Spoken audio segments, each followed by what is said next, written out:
how we handle trolls not only affects the quality of our chat, but how people feel about being in our chat and being a part of our community. So it's really important that we talk about how to handle trolls. So let's go.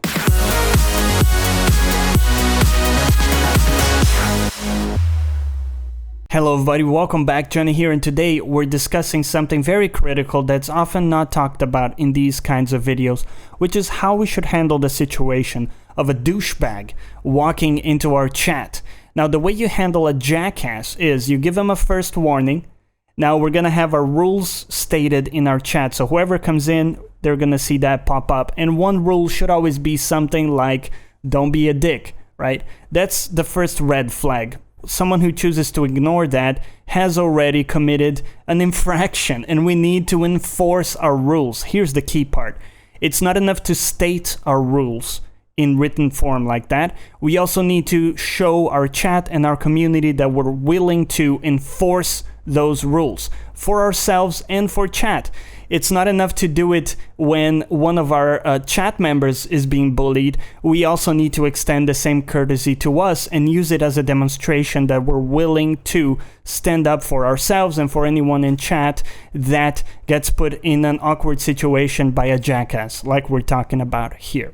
So we also need to clear up the misunderstanding that this needs to only be done if you're a thin-skinned person. That is not true at all. It doesn't matter if you're thick-skinned or thin-skinned, because it's not about you. It's about your community and how people feel about being in your chat.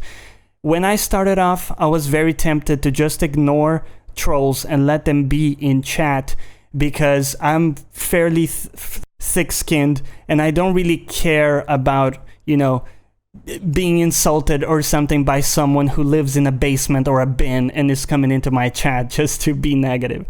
But here's the thing, people who are in your chat get really cringy with this sometimes, and some people react very poorly to this or will even just go away from your channel for a while to not be exposed to that negativity. And here's where you need to be tough. You've already given fair warning with your rules being stated. Now you need to enforce your rules, and we're going to remove that person from chat. Now you might be saying, dude, I'm a small streamer, I need every viewer I can get. That's not true.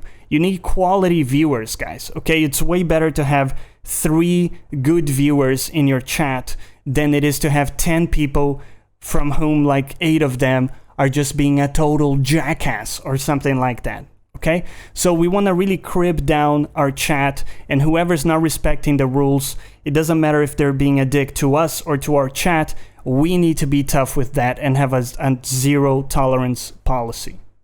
So we've already taken the first step, which is kind of enforcing our rules and making sure everybody feels comfortable and safe in our space. It's also important, though, that you don't let an occurrence like that affect your demeanor. What I mean by that is you don't want to go into a negative stance or rant about all of that. You don't want it to affect you in any way, shape, or form. You're gonna act on it and immediately move past it with a laugh. If you can't crack a joke about it, if you can't kind of put a smile on your face and just kind of walk past it like that, it's gonna be way better, and people are gonna be able to move on from it and forget about it almost straight away. Another mistake I made initially was to try to reason with these people and trying to bring them into our circle. It's just a losing battle and it's not worth it. And like I said, it gets really cringe-worthy for some people in chat watching you do this. And honestly, I've found that it's just not worth it, guys. I prefer to drive a zero tolerance policy, as I said. So I hope that helped you. Let me know if you have any thoughts or different strategies on how to handle trolls. I'm always looking for new and better ways of doing things. So thank you again for watching. And as always, I'll catch you next time.